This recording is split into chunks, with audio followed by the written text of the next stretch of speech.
দর্শক মণ্ডলী আসসালামু আলাইকুম। শুরু করছি ইস্পাহানি মির্জাপুর চা মুক্তবাক। সাথে আছি আমি মাহমুদুর রহমান মান্না। দর্শক, জুলাই গণঅভ্যুত্থানের 2 বছর পূর্তির দিন আজ 5 আগস্ট। আজকে আমার সাথে আলোচনার জন্য স্টুডিওতে উপস্থিত আছেন সাবেক নির্বাচন কমিশনার এবং অন্তর্বর্তীকালীন সরকারের সাবেক উপদেষ্টা brigadier general doctor M Sakhawat Hossain. তাই আজকের শিরোনাম, আজকের দিনে 5 আগস্টে মুখোমুখি ব্রিগেডিয়ার সাখাওয়াত। সাখাওয়াত ভাই, আপনাকে স্বাগত আমাদের স্টুডিওতে। আপনাকে ধন্যবাদ, আপনাদের দর্শকদের শুভেচ্ছা। এই স্টুডিওতে আমি বোধহয় 2 বছরের উপরে হয়েছে, অনেকদিন পরে 2 বছরের উপরে আসলাম।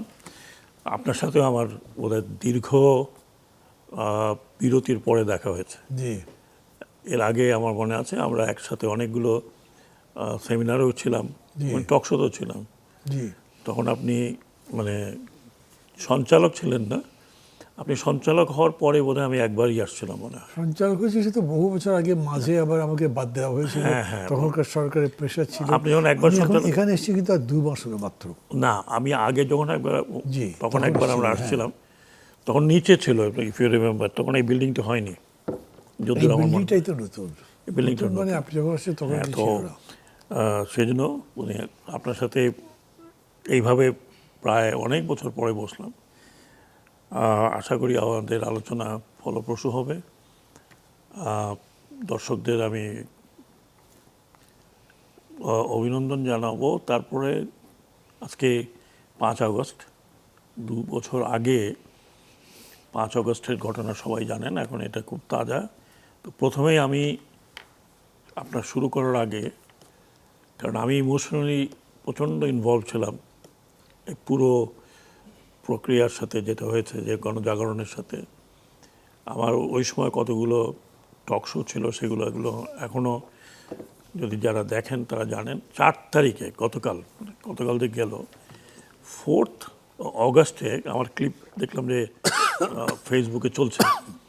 4th অগাস্টে আমরা একটা ঝটিকা প্রেস কনফারেন্স করেছিলাম আমাদের রাওয়া ক্লাবে। ওখানে আমাদের বেশ কয়েকজন, বেশিরভাগই রিটায়ার্ড অফিসার ছিলেন। সেখানে আমাদের প্রাক্তন 2 জন চিফ ছিলেন, একজন জেনারেল নুরুদ্দিন, ইকবাল করিম ভূঁইয়া। তো সেখানে আমরা কয়েকজন সেনাবাহিনীর প্রতি আহ্বান জানিয়েছিলাম যে, কারণ তার পরের দিন কিন্তু যেটা আমরা জানতে পেরেছিলাম যে সেনাবাহিনী উড গো ইন অ্যাকশন 5 তারিখে, এবং সেনাপ্রধানও কথাবার্তা বলেছেন। কিন্তু সেনাপ্রধান যেইভাবে তার কথা বলেছেন, সেটা আমার কাছে মনে হলো যে he could not say what he wanted to say. তার যে অফিসাররাও, জুনিয়র অফিসাররাও বলতে পারেনি হোয়াট দে ওয়ান্টেড টু। আমি বহুদিন থেকে, যখনই আমি হাসপাতালে কোনো কারণে গিয়েছি, ওখানে গিয়েছি, আমি সাধারণ সৈনিকদের যে মনের ভিতরে যা ছিল তা জানতাম। তারা দেওয়ার ফ্ল্যাবারগাস্টেড। আমাকে শুধু জিজ্ঞেস করতে হচ্ছে, স্যার আমরা জীবনে ভোট দিতে পারবো কি না? That was only question that. বলে, স্যার ওই 2008-এ ভোট দিয়েছে, তারপর তার কোনো ভোট দিতে পারিনি। গ্রামে গঞ্জেও যেখানে যেতাম সেখানে এক কথা। এবং এই সৈনিকদের ভিতরে একটা বিশাল ফ্রাস্ট্রেশন দেখলাম যে যেইভাবে দেশ চলছে, আফটারঅল তারাও তো এই দেশেরই সন্তান, ওরাই আমাকে বলতে পারতো। তো তারপরে যখন এই জুলাই আন্দোলন শুরু হলো, যেহেতু আমি মহাখালীতে থাকি, বেরোতে দেখা হচ্ছে সোলজারদের সাথে, ওরা 2-4টা কথা তো আমি বুঝে যেতাম যে, স্যার কি হচ্ছে, স্যার আমরা কি করব, what should we do. Even 30 তারিখ 29 তারিখে যখন মহাখালীতে কিছু কিলিং হচ্ছিল, তখন ফিউ সোলজার্স, যার সাথে আমাদের ওই মহাখালীর মোড়ে দেখা, সেখানে আমাকে তো চেনে সবাই, সেখানেও ওদের একই কথা, স্যার আমরা কী করবো, স্যার আমাদের তো হুকুম পালন করতে হবে। তো এইগুলো আমরা অবজার্ভ করেছি। এবং দেখলাম আমার কাছে যেটা মনে হয়েছিল, আমার কাছে না, আমরা যে কজন ছিলাম, যে সেনাবাহিনীকে যদি নামানো হয় এবং তাদেরকে কিছু কিছু জায়গায় করেছে, কিন্তু যদি ঢালাওভাবে আপনি আর্মিকে বলেন যে now you take over, police যা করেছে ইউ ডু ইট, আমি টোটালি মানে এক ধরনের স্যাঙ্গুইন ছিলাম যে আর্মিতে রিভোল্ট হয়ে যাবে। এবং সেনাবাহিনীতে যদি রিভোল্ট হতো তাহলে it would have gone in a different way. কারণ আমি নিজে 3rd নভেম্বর দেখেছি, 7th নভেম্বর দেখেছি, পার্টিকুলারলি 7th নভেম্বর দেখেছি। And one of those very few officer যে ক্যান্টনমেন্টে থ্রু আউট দোজ পিরিয়ড ছিলাম, যখন জিয়াউর রহমান সাহেব হি কন্ট্রোলড। তো এইখানে তো এখন আর সেই জিয়াকে পাবো না আমরা খুঁজে। তো এটা আমাদের ভিতরে কয়েকজন সিনিয়র অফিসার, আমাদের ভিতরে একটা উপলব্ধি হলো যে আবার যদি ওরকম হয় তাহলে দেশের খুবই বিশৃঙ্খল অবস্থা হবে।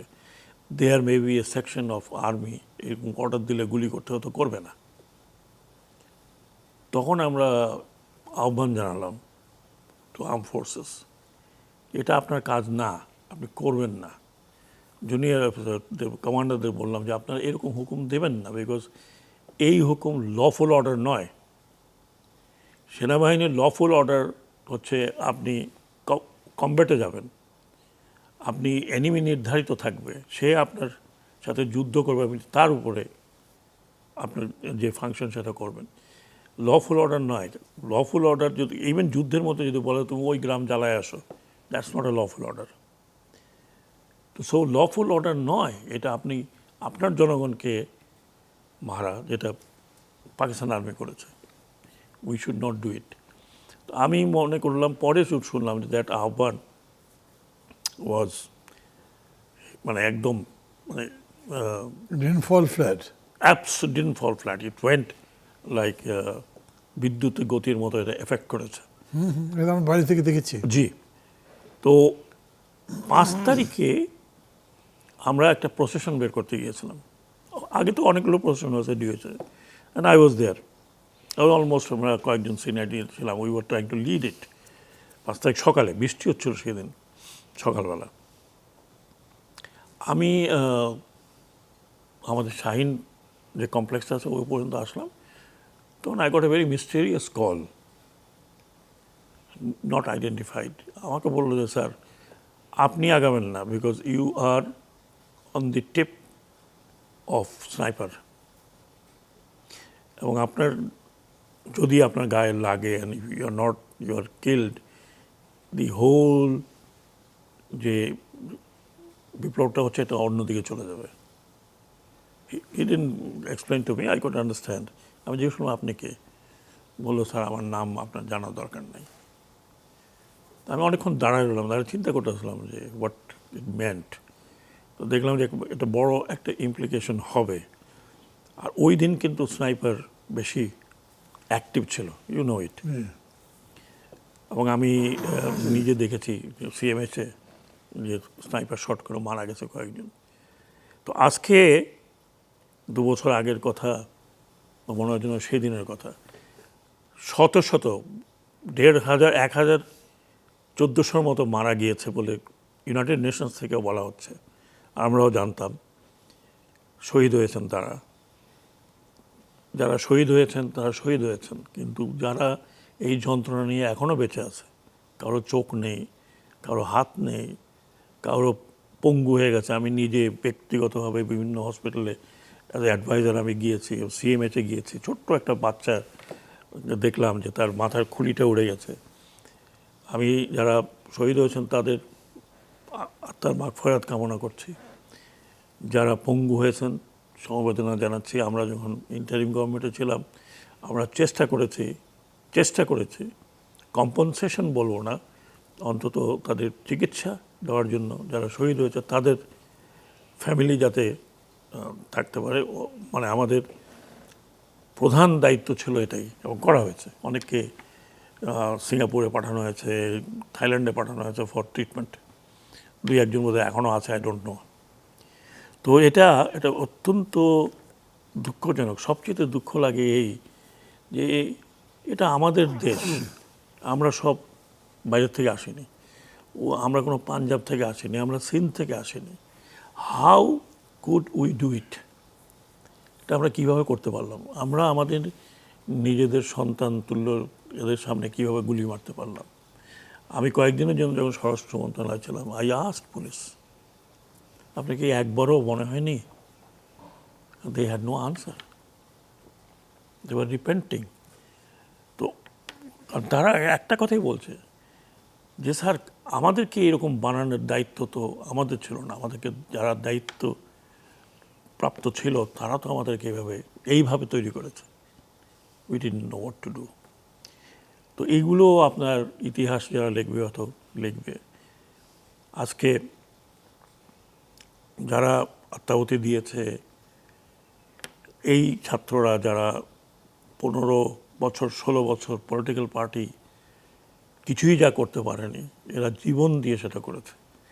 সেই জন্য আমি ব্যক্তিগতভাবে আমি অত্যন্ত ভারাক্রান্ত মনে আল্লাহর কাছে দোয়া করি যে উদ্দেশ্য নিয়ে এটা হয়েছিল, আমরা ইন্টারিম গভর্নমেন্টে কতখানি করতে পেরেছি I don't know, but Bangladesh have to change, this change has to B ব্রট। আপনি আজকে করব, কালকে করব, পরশু করব না। এক্সিস্টেন্স, আমাদের নিজেদের এক্সিস্টেন্স, পলিটিক্যাল পার্টি এখন যারা হেলম অফ অ্যাফেয়ার আছে তাদের এক্সিস্টেন্সের জন্য চেঞ্জ হ্যাজ টু বি ব্রট। এইভাবে হলে এখন যা আমরা দেখছি এরকমই হবে, এর চেয়ে আরও খারাপ অবস্থা হবে। তো আমি এইটুকু বলেই আপনার ইন্ট্রোডাকশনটা শেষ করলাম।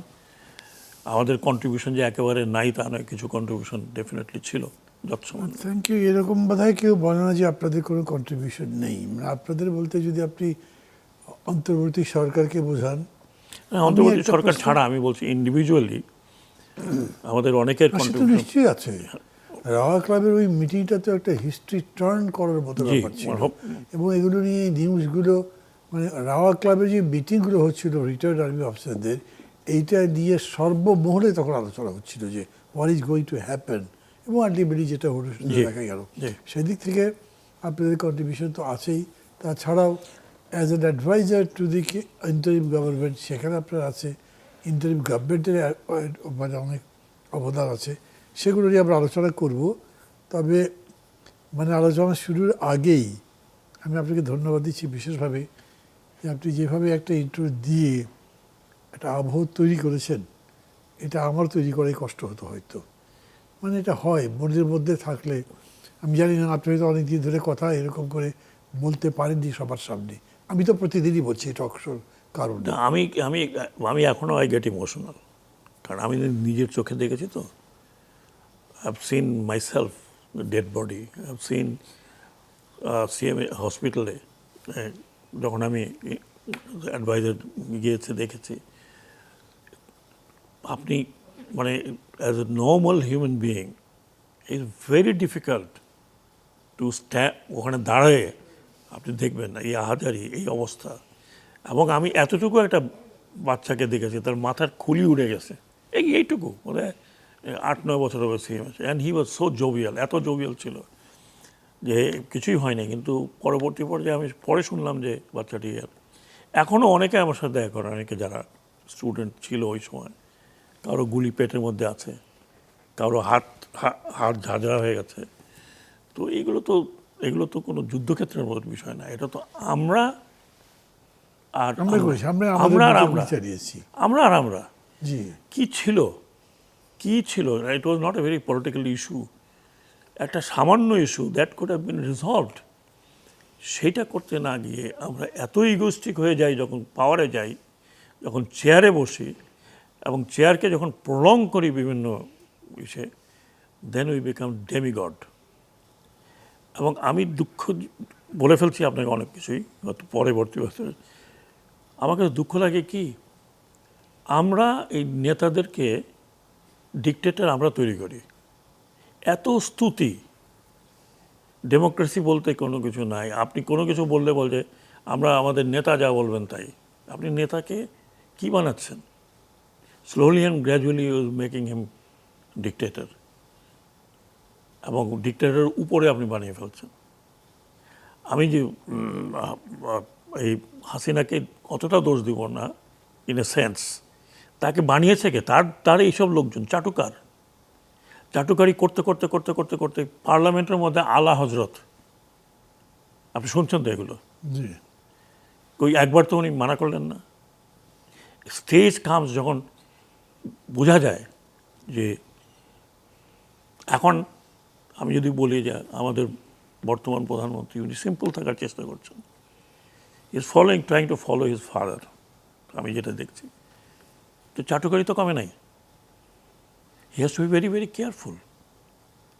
অ্যান্ড আমি মানে আমার মনের থেকে বলছি, বিকজ 15 বছর আমি আপনাকে কিন্তু কম করিনি, ডাইরেক্টলি না হলে আপনি জেলেও গেছেন, আপনি পলিটিক্স করতেন, আপনি জেলেও গেছেন, হ্যাঁ, আমিও তো বেঁচে গেছি যে বিভিন্ন কারণে, বাট আমরা তো ফেল করতে পারি না, every time we don't want to fail. এবং এইখানে এই চাটুকারিতা যদি না কমানো হয়, আমি আজকে সকালে আমরা একটু আলাপ করছিলাম যে আমাদের দেশে এত চাটুকারিতা কীভাবে আসলো, কোত্থেকে আসলো। মানে মনে হলো যে আমি যদি এখন একটা চাটুকারিতা করি তাহলে না জানি আমি ভালো, আই এম ডুইং অফুলি ব্যাড। মানে এটা আমাদের হিস্ট্রিতে ছিল, এরকম মনে হয় না আপনার? ধরেন আমরা মুঘল সম্রাটদের যেইভাবে শাটডাউন করেছি, চাটুকারিতে পুরোটাই চাটুকারি। অ্যাকচুয়ালি আমি যদি মানে ক্ষুদ্র আমার হিস্টোরিক্যাল অভিজ্ঞতা বলি, এটা কারণটা হলো আমি যেটা মনে করি, আমরা কখনো রুলার ছিলাম না। মানে আমরা মানে বাঙালি, আপনি হিস্ট্রি ঘাটে দেখেন বাঙালি কোনো দিন রুলার ছিল না। কাজে ওই রুলার ক্ল্যানের একটা বৈশিষ্ট্য আছে। আপনি ধরুন north India for example, north India mostly ছিল রুলার ক্লাস, বাইরের থেকে আসেও নর্থ ইন্ডিয়াতে শুরু করেছে। ওখানে ধরেন নবাবরা এরা ওরা, আপনি রাজা মহারাজা, আমরা তো ছিলাম না। আমরা কোনো দিন ওইভাবে স্বাধীনভাবে নিজেদেরকে রুল করতে পারিনি। আমরা সবসময় ছিলাম চাটুকার, ওই যে মানে ছাতা বর্দার আর কি। হুজুর যাচ্ছেন, হুজুর যেন পায়ে কাদা না লাগে এই জন্য হাত পাইতে দিলাম হুজুর। এই তো কাহিনী আছে আমাদের। হ্যাঁ, এগুলি কাহিনী আছে তো। আমরা এখন 50 বছর স্বাধীন হয়ে আমরা কেন বেরোতে পারছি না? এটা একটা বড় জিনিস। আমরা আমাদের নেতাদেরকে জীবন থাকতে চায় তখন থাকতে দেই না। চাটুকারি করতে করতে করতে করতে করতে করতে এমন এমন কথা বলে যে বঙ্গোপসাগরের পানি শুকায়া যাবে, কিন্তু আপনার গাথা লেখা শেষ হবে না। এই করে করে আমরা আমাদের পলিটিক্যাল পিপুলকে দারুণভাবে নষ্ট করেছি। এটা চলমান আছে। One has to be very very careful এই চাটুকারিতে। আই মাস্ট স্ট্যান্ড, যে আপনি যদি আমাকে আমার ভুল ধরিয়ে দেন, I must stand on to it. আপনি চাটুকারি করতে না না স্যার, আপনি যা বলছেন এর আগে কোনোদিন হয় না এগুলো, এই প্রথম। না, আমরা আবার বোধহয় মানে চাটুকারিতে এনজয়ও করি। না না, এনজয় করেন কখন? ধরেন আপনি প্রথম বললেন যে শ্যাট আপ, হ্যাঁ, দ্বিতীয় দিন বললেন শ্যাট আপ, থার্ড ডেতে বললেন ভাই প্লিজ একটু কম করেন, ফোর্থ ডেতে আপনি তখন একটু গালে হাত দিয়ে মুচকে মুচকে আসবেন, তাই তো I am the boss, I do everything. এই চাটুকারিতা করতে করতে করতে করতে আমরা কাউকে নর্মাল থাকতে দেই নাই। আপনি দেখেন হাসিনার অবস্থা, হাসিনা যা করলো, বাকিরা কখনো তাকে বাধা দিয়েছে? কোনো বাধা দেয়নি। She even didn't know what she was doing. She was killing people. তার নিজের লোককে মারছে, তার নিজের এখনো সন্তানদের। মনে করেন না এটা? এটাই তো মুশকিল, এখনো মনে করেন না। আমি তো ওই কথাটা বলছিলাম, আপনারা ক্ষমা চান, জনগণকে ফেস করেন, ফেস দ্য পিপল, ক্ষমা চান। একটা লোক এই পর্যন্ত কিন্তু অনুশোচনা করে নাই। আপনি শুনছেন তো ফেসবুকে এত তারা বড় বড় কথা বলে, একবার বলে নাই যে উই ডিড সামথিং রং। ওরা তো পুলিশ হত্যার বিচার চাই। মানে আরে আগে আপনার এই যে ছাত্র হত্যা করছেন এটা বিচার দেন, বিচার মাঠে আসেন, তারপর না পুলিশের হত্যা। না, বলছি ওইটা তো বলবার মতো পাওয়া যাচ্ছে না, কিন্তু তারা বিচার চাচ্ছে পুলিশ হত্যার। আরে পুলিশ হত্যার বিচার তো আপনি চাইবেন পরে, আপনি আগে আপনার বিচার করবে কে? এটা তো আমাদের কানে শোনা নতুন কিছু না। প্রশ্ন তো সেটাই। শুট টু কিল আপনি বলেছেন, shoot to kill. Sagar bhai, thank you. মানে it's a good start for my talk show because মানে আজকের দিনটাকে সত্যিকার মানুষের মনের মধ্যে নেওয়ার জন্যে এই দুঃখ, এই দিনের যে পেইন আছে, যে স্মৃতিগুলো আছে, সেটা যেভাবে আপনি নিয়েছেন আমি মনে করি সেটা মানুষের মনের মধ্যে গেছে। সাকাত ভাই, আমি মানে এই অফ টাইমের মধ্যে আপনাকে যেমন বলছিলাম সেরকম বলি, খুবই চমৎকারভাবে আপনি মানে জাগরণটার কথা বলেছেন, রক্তদান ইত্যাদি যা যা বললেন। আমি মনে করি দর্শকরাও অনেকটা মুগ্ধভাবে বিস্ময়ে এটা শুনেছে মনে করি আমি। কিন্তু এই যে ধরেন 15 বছরের স্বৈরাচারী শাসনের অবসান হয়ে গেল 36 দিনের মধ্যে, এই রক্তক্ষয়ী লড়াইয়ের মধ্যে। মানে কি এমন হলো, জনগণের মধ্যে কি আসলো, কি আকাঙ্ক্ষা আসলো যে মৃত্যু ভয় উপেক্ষা করে নেমে গেল? মানে কীরকম হয়েছে, 2-3টা ঘটনা ধরেন। আমি শুনেছি আর্মির লোকজন বা পুলিশের লোকজন নাকি বলেছে গুলি চালিয়ে কত মারবো, একটা মরলে 10টা দাঁড়িয়ে যায়। আবার একটা কথা এরকম শুনেছি, মিছিল যাচ্ছে, সামনে পুলিশ গানটা নিয়ে, কেউ তো বলছে এই সামনে পুলিশ, আরে কিছু না, সামনে বাংলাদেশ, পেছনে মৃত্যু, তারপরে গেছে গুলি চলেছে। আপনি প্রথম যেটা বলেছেন, যেটা আমি হোম মিনিস্ট্রিতে দেখেছি, আমি এই ক্লিপটা, একজন পুলিশ অফিসার বলছেন, তৎকালীন হোম মিনিস্টার বা যদি বলি যে ফরেন রিজিমের হোম মিনিস্টার, তাকে বলছে, সেক্রেটারি স্ট্যান্ডিং, পুলিশ বলছে স্যার কী করব, একটা মারি আর 10টা খাড়া হয়ে যায়, আবার মারি আবার 10টা খাড়া হয়ে যায়। মানে দি ভেরি ক্লিপ, এটাকে যদি আমি ইন্টারপ্রেট করি, তার মানে যারা এই সম্মুখ অগ্রগামী এই আন্দোলনটাকে নিয়ে গিয়েছে, তারা বাংলা যদি বলি মরণ ভয়কে উত্তরণ করে কিন্তু গিয়েছে। জি, একটা সময় আসে, আমি যুদ্ধক্ষেত্রের কথা যদি বলি, প্রথম দিকে খুব ভয় লাগে, প্রথম যখন আপনি যান, কিন্তু ফার্স্ট রাউন্ড যখন ফায়ার হয় আর আপনার পাশে আপনার কোনো কমরেড গায়ে লেগে যদি মারা যায়, আপনার ফিয়ার ইজ লস্ট। দেন তখন বলা হয় যে আপনি ভয়কে জয় করে ফেলছেন অলরেডি। নাহলে আপনি চিন্তা করেন যে এইরকম গোলাগুলির ভেতরে আর্মি ইজ ফাইটিং, তাতে human being, the human being, how it comes. আপনি ভয়কে জয় করলেন কখন? যখন আপনি দেখলেন যে আলটিমেটলি কী হবে, I will die, I will die, somebody has died for me or for the country. ওটা একটা মোটিভেশন। এখানে তো অবশ্য সেরকম মোটিভেশন ছিল না যে will die for the country. But যখন একটা গুলি চালালেন, 2টা গুলি চালালেন, 2জন মারা গেল, 3জন মারা গেল, আবু সাইদ যখন এটা করলো, এই ইমেজটা যখন সারা দেশে, সারা দুনিয়াতে তো গেল, আমি দেশের কথা বলছি, যখন ফল করলো, তখন আপনি চিন্তা করেন আমাদের মতো লোকের মনে হলো যে বের হয়ে আমরা 2টা পিটা দিই, হ্যাঁ, রাইফেল নিয়ে let me go and kill some people. এই যে ভিতরের থেকে একটা আপনার মানে আবু সাইদের যে স্যাক্রিফাইস, সে তো জানতো যে তাকে গুলি করছে, একটা করছে তারপর সে দাঁড়িয়ে আছে, 2টা করছে তারপর সে দাঁড়িয়ে আছে।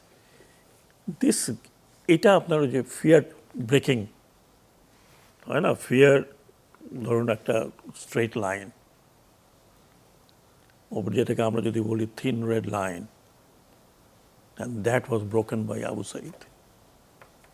যেই জন্য আবু সাইদ বিকেম এখন এই জুলাই আন্দোলনের ফেস ওয়ার্ল্ড ওভার, এবং সারা দুনিয়াতেই কিন্তু এটা আপনার মনে আছে নিশ্চয়ই। টিয়ানআমেন স্কোয়ারে যখন রিভোল্ট হলো, একটা স্টুডেন্ট ট্যাঙ্কের সামনে দাঁড়ালো, ইট became symbolic part of revolution. তো সিমিলারলি এই যে আমাদের তরুণরা যখন বের হয়েছিল, তারা কিন্তু বের হয়েছিল একটা খুব সিম্পল জিনিসের জন্য, কিন্তু সেইটা যখন তাদেরকে যেইভাবে আক্রমণ করা হলো বাই ওয়ার্ডস অ্যান্ড প্র্যাকটিক্যালি, ওই ফিয়ারটা কেটে ফেললো। যখন এই ফার্স্ট গুলিটা চললো, that fear is gone, and they are all young people. আমরা না হয় একটু ভয় পাই, দৌড় টোড় দিতাম। They are all young people, maybe বোধহয় আমার মনে হয় 99% বিলো 25। এবং ওই একটা এজ যেখানে কারেজ একটা বড় জিনিস। এই তো কয়দিন আগে আপনি দেখেন যন্তর মন্তরে কী হলো, দ্য সেম থিং। যদিও সেখানে গোলাগুলি কিছু করেছে, বাট ওরকম না, they didn't do it because they didn't dare to do it. কিন্তু তারপরেও তো দেখেন সেটাও তো একটা ক্রসিং দ্য ফিয়ার। তো আপনি যখন এই থিন লাইনটা পার করে যান, whether it is you are a soldier or you are anything, বিশেষ করে ইউথের মধ্যে যখন আপনি এটা পার করে যান, তখন then you just don't bother about যে গুলি আপনার গায়ে লাগলো না আরেকজনের গায়ে লাগলো না আমার কমরেডের গায়ে লাগলো। কেউ কিন্তু এই যে এখন আমরা যাদেরকে দেখি, যাদেরকে আমরা নেতা বলি, এই আন্দোলনের যারা সমুখ্য সারিতে ছিল, যারা আছে এখনও, they did not run away, তারা পালিয়ে যায়নি, পিছনে যায়নি, they were in the front. So এটা একটা সাইকোলজিক্যাল ইস্যু, এবং ওই ব্যারিয়ারটা ক্রস করার এনভায়রনমেন্ট তৈরি করেছে কিন্তু তৎকালীন ফরেন গভর্নমেন্ট। বিকজ একটা মেসেজ দেওয়া হলে তোরা you are nothing of this country, is me. এবং দ্যাট হ্যাজ, ওই জিনিসটাই আমার মনে হয় যেটা psychologically made people brave, let us face it. এই দেশ তোর বাপের না, গান যেটা বেরোলো আর কি। তো ওইটাই আমি আমার কাছে সাইকোলজিক্যাল ইস্যুটা এখানে আছে। ওই যে একজনকে মারি আরেকজন আসে, আরেকজনকে মারি আরেকজন আসে, দ্যাটস হোয়াট ইট ইজ। আপনি একটা খুব মানে এই যে এখন যে গল্পটা বললে তো খুবই চমৎকার গল্প। আপনি নিজে অন্তর্বর্তী সরকারের উপদেষ্টা ছিলেন 1.5 বছরের মতো সময়, বা বেশি হবে কিছুটা, মানে এরকম অনেক গল্প নিশ্চয়ই জানেন। আমি মনে করবো যদি আপনার বলার মতো সেরকম গল্প হয়, তাহলে দর্শক যারা আছেন তারা খুবই উৎসাহিত আমরা বলতে পারেন। মানে আমরা চেষ্টা করেছি, আমাদের একটা কালেকটিভ চেষ্টা ছিল। We face lot of problem, একটা জিনিস লোকে অনেকে অনেক কিছু বলে, অন্তর্বর্তীকালীন সরকারে যারা ছিল, যারা আমরা ছিলাম, আমরা যে সবাই খুব একটা খুবই অ্যাডমিনিস্ট্রেটিভলি দক্ষ, একেবারে বিরাট এক্সপিরিয়েন্স নিয়ে আসছি, ওরকম ছিল না। কারো 2-4 ছিল যাদের একটু এক্সপিরিয়েন্স ছিল, বাকিদের হয়তো ছিল না। সবচেয়ে বড় জিনিস হলো কি, মানে আমরা ওই রকম হেল্প পাইনি পলিটিক্যাল পার্টিগুলোর থেকে, যেরকম একটা আন্ডারস্ট্যান্ডিং পাওয়ার কথা অতটা পাইনি। আপনি দেখেন প্রতিদিন কোনো না কোনো বিষয় নিয়ে রাস্তায় নামতো, কারা এরা, ওয়ার আর দে নাও, প্রতিদিন এক ডিমান্ড নিয়ে, এই নিয়ে ওই নিয়ে, প্রমোশন দাও, এই দাও, টাকা দাও, পয়সা দাও, ইত্যাদি দাও, ইত্যাদি দাও। এটা মানে ব্যাপারটা হলো যে আপনি শোনেন, এখন তো ক্লিয়ার যে অন্তর্বর্তীকালীন সরকার যে থেকে যায় এই ভয় ছিল আর কি। তো আমরা তো থাকার জন্য আসি নাই। We all knew that maximum 2 years যদি থাকা যায়। মেনি অফ আস সেড ভাই এর বিয়ন্ড এটা আপনারা থাকবেন, আমরা থাকবো না।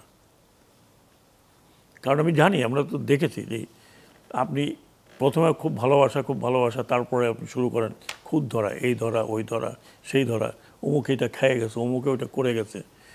তো আমাদের বাঙালিদের তো অতিথি বেশি দিনে হলে আদর কমে যায়। হ্যাঁ। তো যাই হোক, একটা আমরাই বলেছি যে ইলেকশনটা যত তাড়াতাড়ি সম্ভব, সিচুয়েশন পারমিটস। কিন্তু একটা বিষয় আমি প্রসঙ্গত বলি, আমরা কিন্তু সবাই এক ধরনের এনশিওরড ছিলাম যে যারাই আসুক, they will bring a change immediately. কারণ আপনি একটা জিনিস যত দেরি করবেন, লিঙ্গার করবেন ফর চেঞ্জ, আপনি ততই কিন্তু ডাইলিউট হয়ে যাচ্ছেন। এবং আমি যেটা মনে করি, যে সমস্ত চেঞ্জের কথা বলা হয়েছে জুলাই সনদে, হয়তো ডাইনে বামে একটু এদিক ওদিক করতে পারেন, but if it is not, আপনি যদি এই পুরনো কনস্টিটিউশনকে যদি পরিবর্তন না করেন, তাহলে সামনে বিপদ আসছে আপনার, ন্যাশনালি, ইন্টারন্যাশনালি। এবং আমি পুরোটা এক্সপ্লেন করার দরকার পড়ে না, পাবলিক নোজ। কাজেই আপনাকে whether you like it or not, এটা পরিবর্তন আপনাকে করতে হবে, and you promise to do so. জনগণের আমাদের মানে আশাটা ছিল যে এটা হবে, এরকম একটা কিছু হবে, আমরা একটা পরিবর্তনের সূচনার একটা রাস্তা দেখিয়ে দিয়েছি, সেটা হবে, and that is what was promised. এটা না হলে এখন আপনি দেখছেন যে কিছু কিছু আলামত দেখা যাচ্ছে যে how the country is becoming, মানে দেশে অরাজকতার একটা আভাস তৈরি হচ্ছে। তো এটা আপনি পরিবর্তন যদি না করেন, ওই একই অবস্থা যদি চলে, তাহলে ওই আজকে এ ফ্যাসিবাদী, দুদিন পরে আরেকজন ফ্যাসিবাদী হবে, আমরা কি এর মধ্যে চলতে থাকবো? এটাই কি আমাদের মানে এই দেশের এভাবে চলবে? কাউকে টেনে নামাইতে হবে, আবার মাঝখানে কাউকে উঠাইতে হবে, আবার তাকে আবার পা ধরে টেনে নামা ফেলে দিতে হবে। Will continue like this? আমাদের তো 55 বছর হয়ে গেছে, পাকিস্তান তো টিকে নাই 55 বছর। এখানে কথা আসছে আজকে, মানে এরকম বলা হচ্ছে যে সেনাবাহিনীর পক্ষ থেকে শেখ হাসিনাকে 4 তারিখে জানিয়ে দেওয়া হয়েছিল যে আজ রাতেই তার পদত্যাগ করতে হবে, এটা ছাড়া কোনো পথ নেই। আর তিনি নিজেও পদত্যাগ করে ভারতে চলে যাওয়ার সিদ্ধান্ত নিয়েছিলেন। সেই অনুযায়ী ঢাকা দিল্লি বিভিন্ন পর্যায়ে আলোচনাও হয়েছিল। আপনি কি কিছু জানেন, আপনি বলবেন? তার মানে এর মানে হচ্ছে যে শেখ হাসিনার পদত্যাগ করে ভারতে পালিয়ে যাওয়া 5 আগস্টের দুপুরে কোনো আকস্মিক ঘটনা ছিল না, ইট ওয়াজ প্ল্যান্ড। আমি একটা ইন্টারপ্রিটেশন করতে পেরেছিলাম ওই দিন, যে আমরা যেদিন কথাবার্তা বলি সেদিন একটা ইন্টারপ্রিটেশন ছিল যে দি রিজিম ইজ নট সার্ভাইভিং। এটার সিমটমটা 3 তারিখ থেকে শুরু হয়েছিল, মানে দেখা যাচ্ছিল, বা 3 তারিখ বা 2 তারিখ থেকে বোঝা যাচ্ছিল রাস্তায় যে সামরিক বাহিনী যেটা ডিপ্লয়েড ছিল তাদের বিহেভিয়ার প্যাটার্ন থেকে বোঝা যাচ্ছিল। অ্যান্ড ভিতরে chief of army staff was compelled, ওই যে 3 তারিখে একটা মিটিং হলো, দ্যাট মিটিং ইন্ডিকেটেড, ওইটা ক্লিয়ার ইন্ডিকেশন ছিল যে সামরিক বাহিনী নেই এটার সাথে। এবং আমার যতদূর মনে হয় বা যে এখন যেটা বোঝা যায় যে আলটিমেটলি একটা বোধহয় প্ল্যান ছিল যে সামরিক বাহিনীর হাতে দিয়ে মার্শাল ল করায় আমরা সরে যাব, then we come back again. কিন্তু সেটা, এই জিনিসটা যদি আমি এটার সাথে একটু যুক্ত করি আপনাকে, 2009-এ একটা ঘটনা ঘটেছিল, যে এই ঘটনা এন্টায়ার আর্মিকে নাড়া দিয়েছিল, এন্টায়ার আর্মিকে। আর ফিউ ইয়াং অফিসার, তাদের চাকরি বাকরি চলে গেল, কিন্তু তার ব্যাচমেট, তাদের ওই জেনারেশন, ইনক্লুডিং আমরা যারা রিটায়ার্ড ছিলাম, we didn't forget that, and that was BDR massacre. ওখানে অনেক অফিসার ছিল যে আমার আন্ডারে চাকরি করেছে, শাকিল আমার আন্ডারে চাকরি, ব্রিলিয়ান্ট অফিসার ছিল। এবার আমি তো তখন ইলেকশন কমিশনার, সারপ্রাইজ। এই জিনিসটা আর্ম ফোর্সেস কিন্তু like all over the world, they like elephant, they like elephant. Elephant কিন্তু ভোলে না, elephant will never forget what happen to it. আপনি যদি তাকে কষ্ট দেন, সে কিন্তু তাৎক্ষণিক অত কিছু করবে না। পরে আপনি অনেক গল্প শোনেন না, যে হাতির পালে সে বাড়ি ভেঙে দিয়ে গেছে। বাড়ি কার ভাঙছে? যে হাতিকে কষ্ট দিয়েছে। এটা আমি বলছি না, they are just like, it's a corporate body. Arm forces all over the world is a corporate body.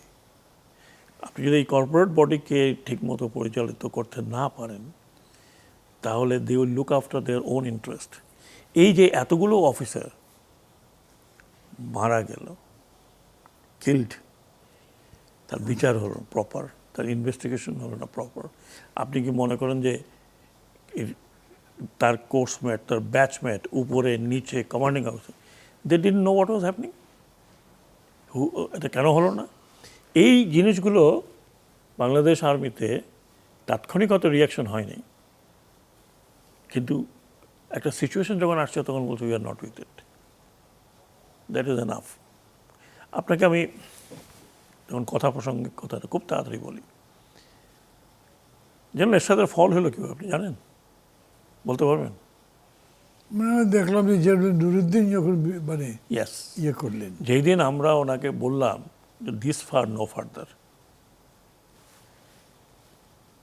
We can't protect you anymore, আপনি আপনার পলিটিক্যাল পার্টি নিয়ে সার্ভাইভ করতে পারলে করেন, না হলে করেন না। দ্যাটস হাউ হি, নট মিলনের মারা গেছে ওইটা মারা গেছে, যদি আর্মি তাকে ব্যাক করতো তাহলে সে হয়তো আরও 1-2 বছর থাকতে পারতো। বাট বলা হলো যে না, আমরা আর এর মধ্যে নাই, we are not going to face, আমরা ফেস করবো না ফর ইউ, আমরা জনগণকে ফেস করবো না। That collapsed.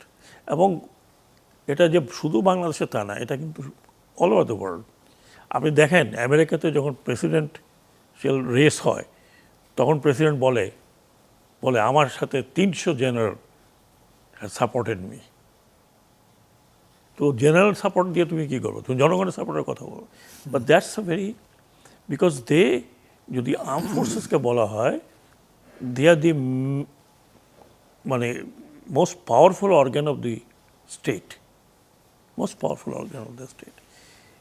If they don't support, even a democratic government যদি সাপোর্ট না করে তাহলে that democratic government can't function.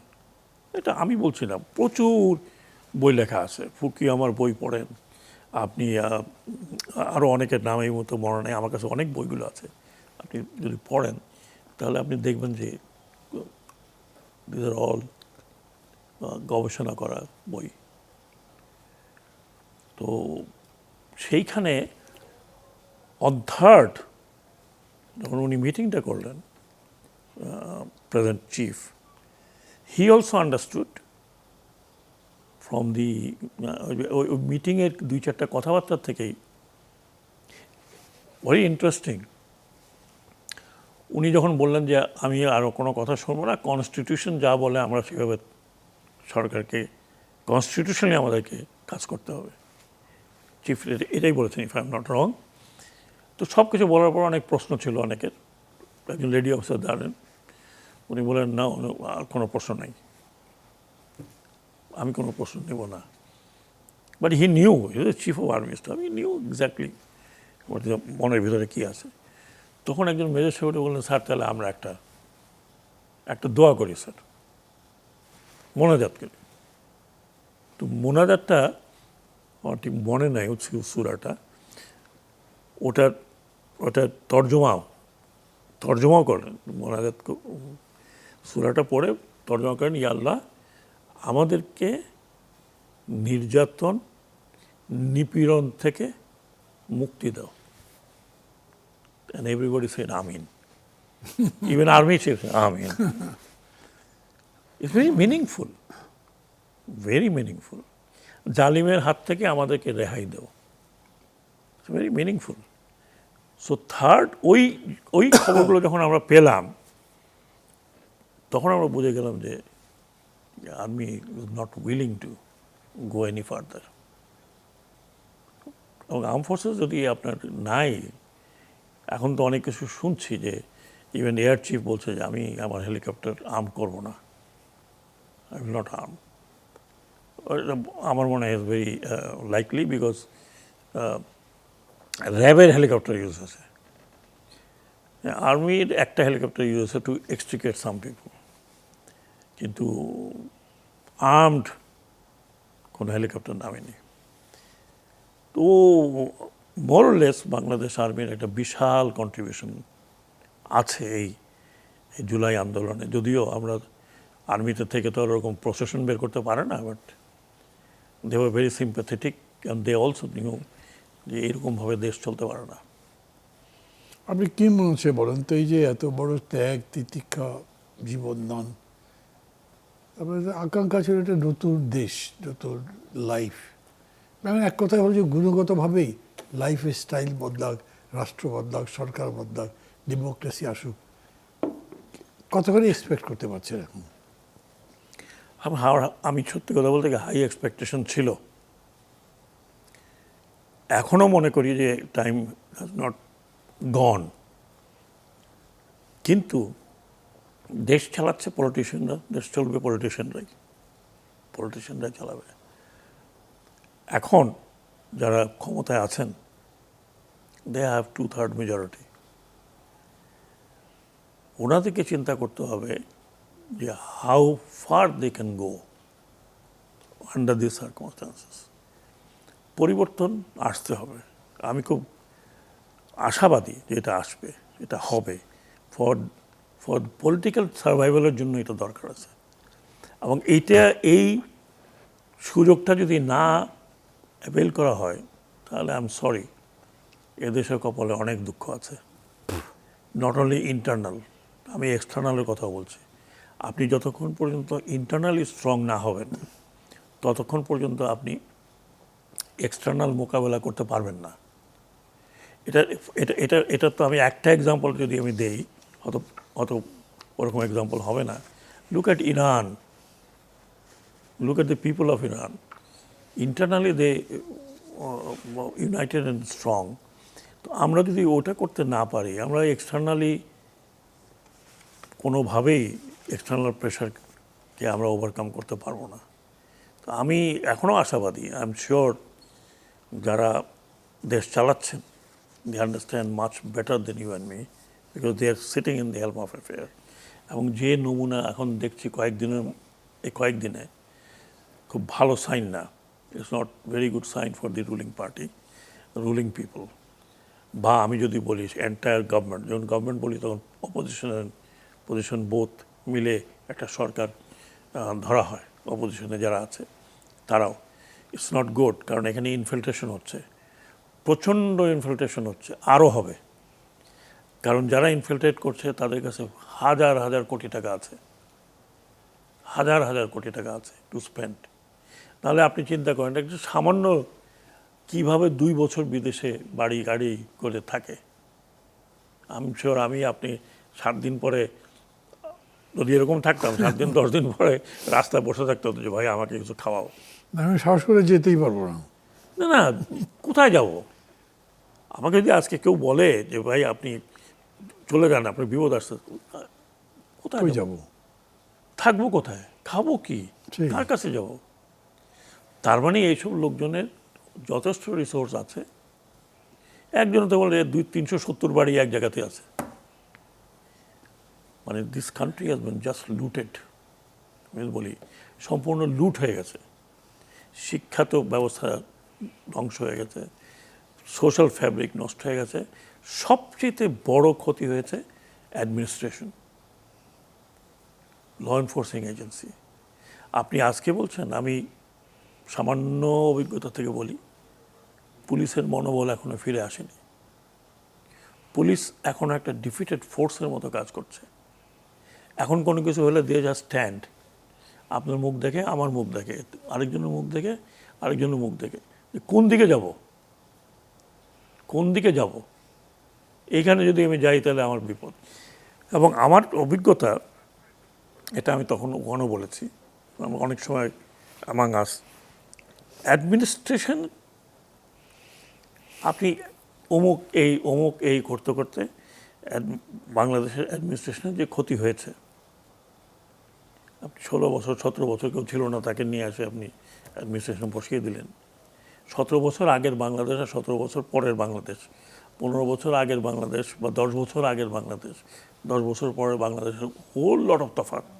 আপনার ছাত্র জীবনটা চিন্তা করেন আর এখনকার ছাত্রদের কথা চিন্তা করেন। আমি যখন মেজর ছিলাম বা লেফটেন্যান্ট কর্নেল ছিলাম, তখনকার আর এখনকার যারা আছে, আকাশ পাতাল তফাৎ। It has changed, world has change, whole thing has change. আপনি সেখানে অ্যাডমিনিস্ট্রেশনকে এইভাবে একেবারে আমাদের দোষ। আমি ইন্টারিম গভর্নমেন্টের one of the bad thing, আমি এটাই বলবো যে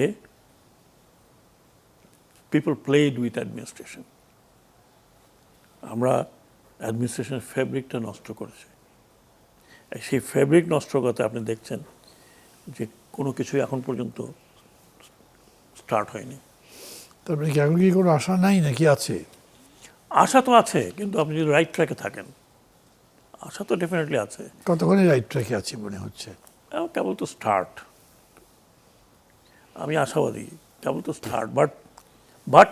বাট যা এই 2-3 দিনে দেখছি, এটা যদি অ্যারেস্টেড না হয়, অ্যারেস্টেড ইন এ সেন্স, এটাকে যদি আপনি স্টপ এখানে করতে না পারেন, যেমন আজকে আমি একজন রাষ্ট্রপতি, তার একটা প্রোগ্রাম, সেই প্রোগ্রামে অতীতে কোনো বিশৃঙ্খলা দেখেছেন?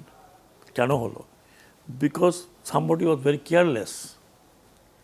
এই যে চাটুকারিতার কথা বললাম, কেউ একটা চাটুকারিতা করার জন্য এমন একটা কিছু করেছে, এটা যদিও আমি দেখি নাই, কারণ যেটা আমি যা শুনলাম, তার মানে তো ফুললি চাটুকারিতা করার জন্য এটা করা হয়েছে।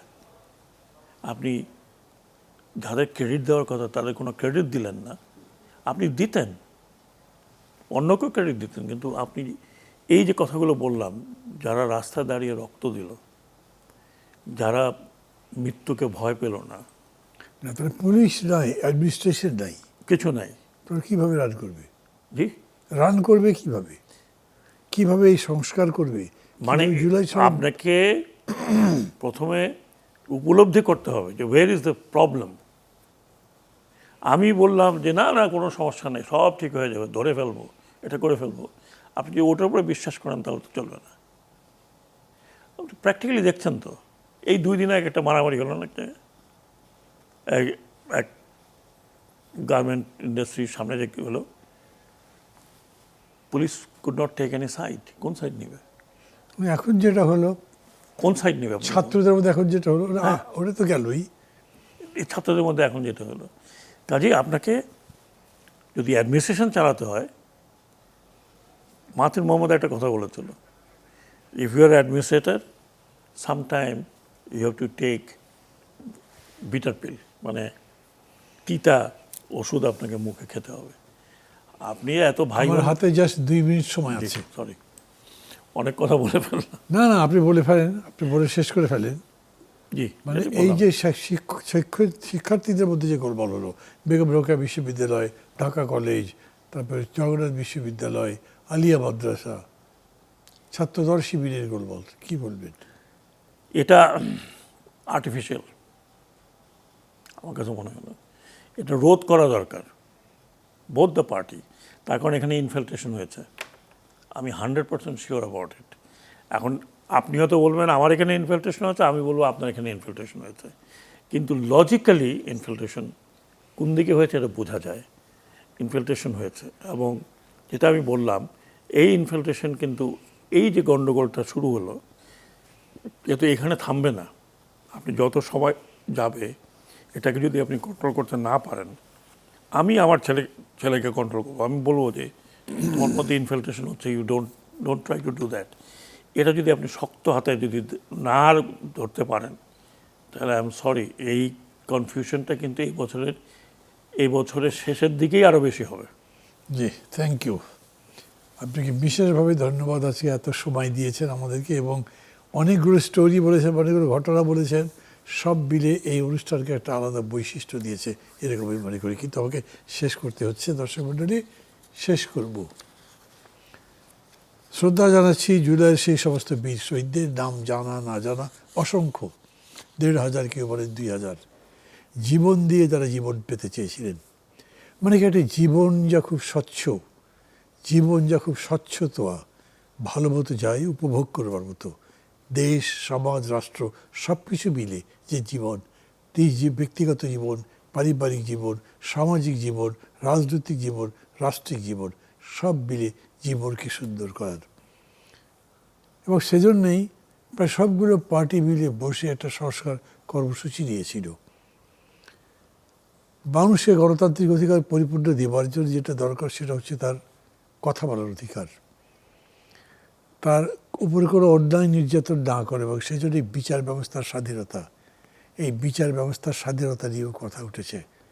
বিচার বিভাগকে পরিপূর্ণ স্বাধীনতা দেওয়া, নাকি খানিকটা রেস্ট্রিকশন রাখা, এক্সিকিউটিভের যাতে পাওয়ার থাকে ওভার দি জুডিশিয়ারি, এগুলোর নিষ্পত্তি করতে হবে। আমরা জানি প্রশ্ন অনেকগুলো আছে, কিন্তু তারপরেও আশা করি সংসদ আবার বসেছে, আবার সংসদের কমিটি বসছে, তারা সবাই আলোচনা করবেন এবং সব সমস্যার সমাধান করবেন, যেই লক্ষ্যে এই সাঈদ, মুগ্ধ, ওয়াসিম এরা জীবন দিয়েছেন, এদের লক্ষ্য যাতে সম্পূর্ণরূপে বাস্তবায়িত হয়। যে সনদের কথা আমরা বলেছি, সেই সনদ যেন পরিপূর্ণভাবে বাস্তবায়িত হয়, সেই জন্যেই আমরা সবাই মিলে চেষ্টা করব আগামী দিন নতুন বাংলাদেশ গড়ে তোলার প্রত্যাশায় আজকের অনুষ্ঠান এখানেই শেষ করছি। খোদা হাফিজ।